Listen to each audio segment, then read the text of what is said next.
Ce que nous appelons communément un corail est en fait une colonie de milliers de polypes, proches cousins des méduses et des anémones, de la famille des cnidaires.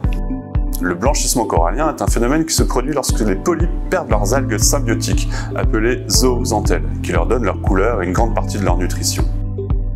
Ce phénomène est souvent causé par des changements des paramètres environnementaux tels que l'augmentation de la température de l'eau, la pollution, changement de salinité ou apport de sédiments, induisant un stress sur ces organismes.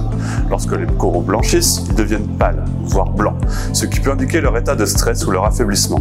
Si les conditions stressantes persistent, les colonies coralliennes peuvent mourir et les récifs se trouvent fortement dégradés.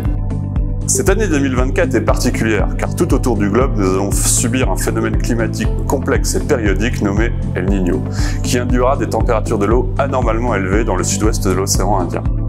Afin de mieux comprendre et anticiper ces phénomènes de blanchissement, un réseau de sondes enregistre de manière haute fréquence la température de l'eau et la NOAA, organisme américain, tient régulièrement informé sur le niveau de risque de blanchissement en se basant sur la modélisation des températures des eaux de surface. Dans le cadre du projet Récifs Isolés 2, nous nous rendrons sur Tromelin et plus précisément sur 3 stations historiques qui possèdent des hydrodynamismes mais également des recouvrements coralliens différents. Ces stations sont suivies depuis plusieurs années, ainsi nous pouvons étudier l'évolution de leur recouvrement au fil du temps. Le long de transects, sur ces mêmes stations, nous allons prendre une trentaine de photos que nous analyserons grâce à CPCE, qui est un logiciel dédié qui nous permettra d'étudier le blanchissement corallien et ainsi l'impact de cette vague de chaleur sur les coraux tromlinois. Nous avons hâte de nous rendre sur place, de pouvoir mettre la tête sous l'eau et de pouvoir explorer ces sites si méconnus.